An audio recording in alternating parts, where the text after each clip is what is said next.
Kali ini saya akan membuat sebuah pendekatan ilmiah yang bisa digunakan oleh masyarakat awam dalam memahami kondisi dan situasi politik yang mungkin dan sangat mungkin terjadi apabila kriteria-kriteria negatif terjadi dan sudah beberapa terjadi menjelang pemilihan umum di 2024 ini. Masyarakat Indonesia yang menurut data statistik masih sekitar 60%-nya masih belum melek politik atau berpendidikan di bawah standar, yakni hanya lulusan sekolah dasar, mungkin perlu pemahaman lebih lanjut agar memahami beberapa kondisi politik negerinya sendiri. Saya akan membahasnya dari mulai pemerintahan yang memudar legitimasinya, cawe-cawe kekuasaan, hingga peran serta masyarakat dalam mengantisipasinya. Tulisan ini saya tujukan kepada masyarakat awam yang 60% tadi. Semoga bermanfaat. Inilah beberapa kondisi yang bisa dan sangat mungkin terjadi apabila: pertama, jika seorang presiden dalam sebuah negara demokrasi kehilangan kepercayaan dari rakyatnya, hal tersebut dapat menimbulkan sejumlah masalah yang berpotensi berbahaya. Berikut adalah beberapa dampak negatif yang mungkin terjadi. 1. Ketidakstabilan politik. Kehilangan kepercayaan terhadap presiden dapat menciptakan ketidakstabilan politik. Protes, demonstrasi, atau bahkan kerusuhan massal bisa terjadi, mengakibatkan gangguan sosial dan politik yang serius. 2. Krisis kepercayaan pada institusi demokrasi. Jika rakyat kehilangan kepercayaan pada presiden, ini bisa menggoyahkan keyakinan mereka pada institusi demokrasi secara keseluruhan. Dampaknya bisa jauh lebih luas, mempengaruhi kepercayaan pada lembaga-lembaga pemerintah, partai politik, dan proses demokratisasi. 3. Polarisasi masyarakat. Kepercayaan yang hilang pada presiden dapat memperkuat polarisasi dalam masyarakat. Kelompok-kelompok yang mendukung presiden dan yang menentangnya mungkin semakin terpecah, menciptakan divisi yang sulit diatasi. 4. Tidak efektifnya pemerintahan. Jika presiden kehilangan dukungan politik, hal ini dapat menghambat kemampuannya untuk memimpin dan merumuskan kebijakan. Pemerintahan yang tidak efektif dapat mengakibatkan ketidakpastian ekonomi, kegagalan dalam menangani isu-isu sosial, dan masalah-masalah lainnya. 5. Potensi kecenderungan otoriterisme. Dalam situasi di mana presiden kehilangan dukungan publik, ada risiko bahwa presiden tersebut mungkin mencoba memperkuat kekuasaannya dengan cara-cara otoriter. Hal ini dapat merongrong prinsip-prinsip demokrasi dan mengancam keseimbangan kekuasaan. 6. Gangguan hubungan internasional. Kredibilitas presiden juga mempengaruhi citra negara di mata komunitas internasional. Kehilangan kepercayaan pada presiden dapat mempersulit upaya diplomasi, merusak hubungan dengan negara-negara lain, dan merugikan kepentingan nasional secara global.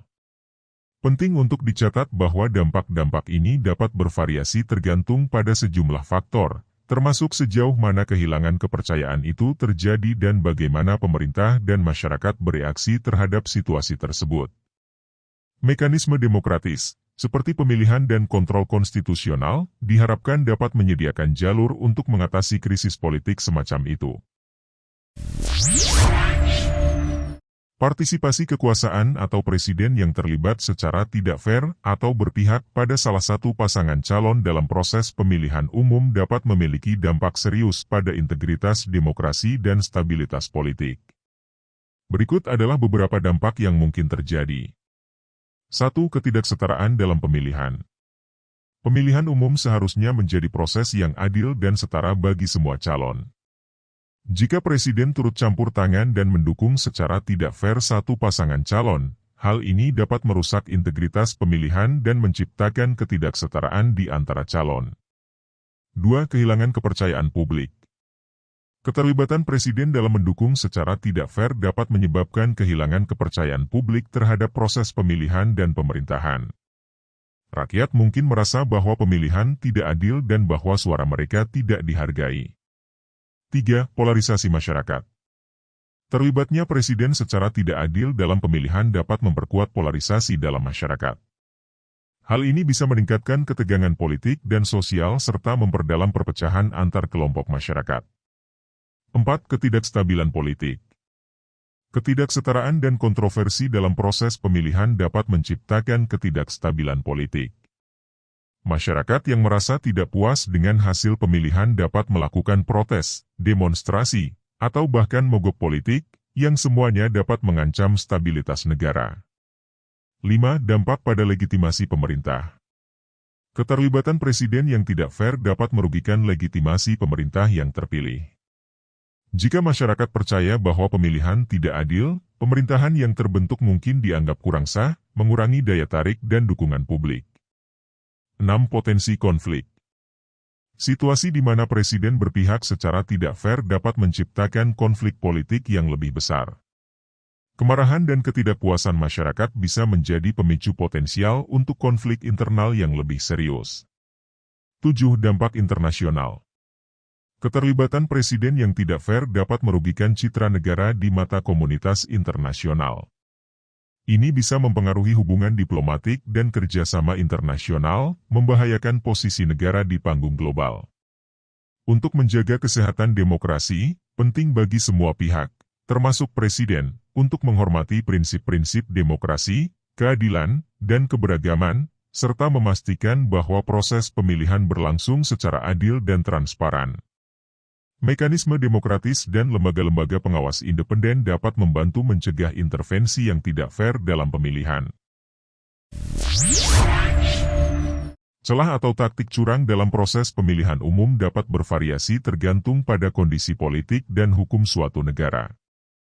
Meskipun demikian, berikut adalah beberapa celah umum yang dapat digunakan oleh kekuasaan atau presiden untuk mencurangi proses pemilihan. 1. Manipulasi penghitungan suara. Pengubahan atau manipulasi hasil penghitungan suara adalah taktik umum untuk mencurangi pemilihan. Ini dapat dilakukan dengan mengganti atau menambah suara secara ilegal, atau memanipulasi proses penghitungan secara teknis. 2. Pembatasan akses ke informasi. Pemerintah atau presiden dapat mencoba membatasi akses ke informasi yang kritis atau merugikan bagi pesaing mereka. Ini termasuk pembatasan kebebasan pers, sensor media, atau mengontrol informasi yang diteruskan kepada publik. 3. Pemutusan akses internet.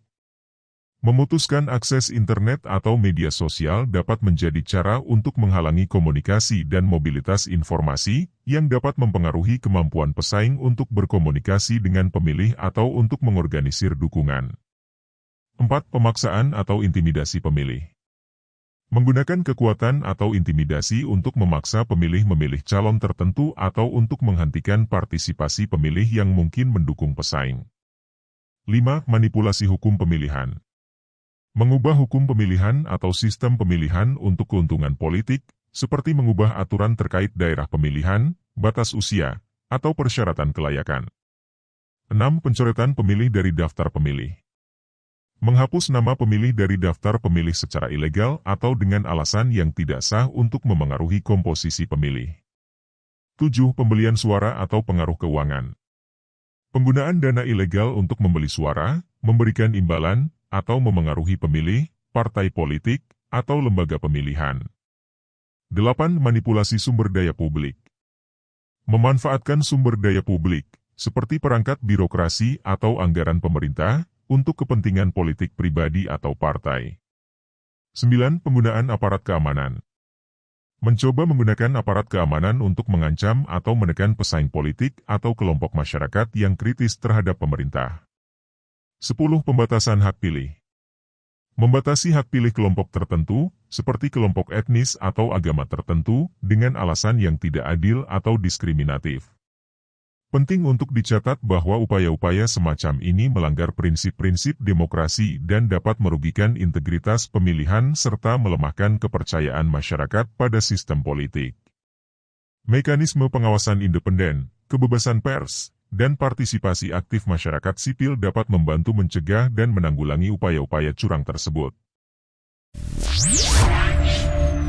Masyarakat memiliki peran penting dalam menjaga integritas dan keadilan dalam proses pemilihan umum. Berikut adalah beberapa langkah atau hal yang dapat dilakukan masyarakat untuk menekan bahkan mencegah potensi kecurangan dalam pemilihan umum. 1. Pendidikan politik. Masyarakat perlu diberdayakan dengan pengetahuan politik yang memadai. Pendidikan politik dapat membantu pemilih memahami hak-hak mereka, proses pemilihan, dan cara melibatkan diri dalam pengawasan demokrasi. 2. Partisipasi aktif. Aktif terlibat dalam proses politik dapat membantu masyarakat untuk mengawasi dan mengkritisi kebijakan serta tindakan penguasa. Partisipasi aktif meliputi pemilihan umum, mendukung kelompok masyarakat sipil, dan berpartisipasi dalam diskusi publik. 3. Pemantauan pemilu. Masyarakat dapat membentuk kelompok pemantau pemilu independen atau bekerja sama dengan organisasi pemantau yang sudah ada. Mereka dapat mengawasi proses pemilihan, mengamati pemungutan suara, dan melaporkan potensi pelanggaran atau kecurangan. 4. Pemilihan umum yang transparan. Masyarakat dapat menuntut transparansi dalam proses pemilihan umum, termasuk akses yang lebih baik terhadap informasi terkait pemilihan. Ini melibatkan pembeberan informasi tentang pemilih, proses penghitungan suara, dan hasil pemilihan. 5. Penggunaan teknologi. Masyarakat dapat memanfaatkan teknologi, seperti media sosial atau aplikasi pemantauan pemilu, untuk menyebarkan informasi, mengorganisir kampanye, dan memantau kegiatan pemilihan secara real-time. 6. Pelaporan kecurangan. Masyarakat dihimbau untuk melaporkan setiap indikasi kecurangan atau pelanggaran hukum selama proses pemilihan. Pihak berwenang, seperti lembaga pemilihan atau polisi, dapat melakukan investigasi lebih lanjut berdasarkan laporan tersebut. 7. Penguatan lembaga pengawas. Menekan untuk penguatan lembaga-lembaga pengawas independen yang bertugas mengawasi pemilihan. Masyarakat dapat menuntut reformasi atau pembentukan lembaga-lembaga semacam itu agar lebih efektif dan independen. 8. Kampanye kesadaran. Mengadakan kampanye kesadaran masyarakat tentang pentingnya demokrasi, integritas pemilihan, dan bahaya kecurangan. Kampanye ini dapat dilakukan melalui pendidikan publik, seminar, atau penggunaan media massa. 9. Mobilisasi masyarakat sipil. Masyarakat sipil dapat memainkan peran kunci dalam memantau, melaporkan, dan menanggapi pelanggaran pemilihan. Mereka dapat bekerja sama dengan organisasi non-pemerintah untuk memastikan keberlanjutan pengawasan. 10. Advokasi untuk hukum yang adil. Mendukung advokasi untuk perbaikan hukum dan peraturan pemilihan umum yang lebih adil dan transparan. Masyarakat dapat meminta reformasi hukum yang mendukung integritas pemilihan. Melalui langkah-langkah ini, masyarakat dapat berperan aktif dalam menjaga proses pemilihan umum agar berlangsung dengan adil, transparan, dan sesuai dengan prinsip-prinsip demokrasi. Memilih seorang presiden merupakan suatu tugas penting dalam proses demokrasi. Beberapa kriteria dan parameter yang dapat dijadikan pendekatan atau rujukan untuk memilih seorang presiden melibatkan pertimbangan terhadap kualifikasi, karakter, kebijakan, dan integritas calon. Berikut adalah beberapa kriteria yang sering digunakan. 1. Pendidikan dan pengalaman. Melihat latar belakang pendidikan dan pengalaman calon presiden.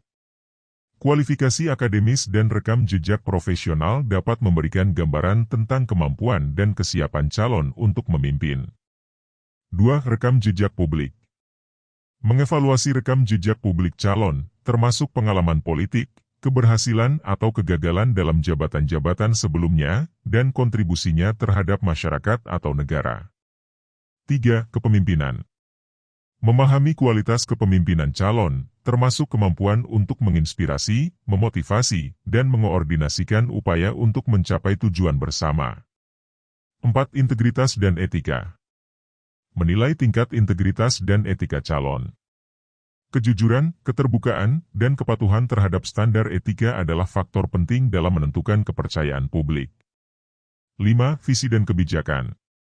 Meninjau visi dan kebijakan yang diusulkan oleh calon untuk memastikan bahwa mereka sejalan dengan kebutuhan dan aspirasi masyarakat. Memahami bagaimana calon merencanakan untuk mengatasi tantangan dan memajukan negara. 6. Kemampuan diplomatik. Kemampuan calon untuk berkomunikasi secara efektif, membangun hubungan diplomatik, dan berinteraksi dengan pemimpin negara lain.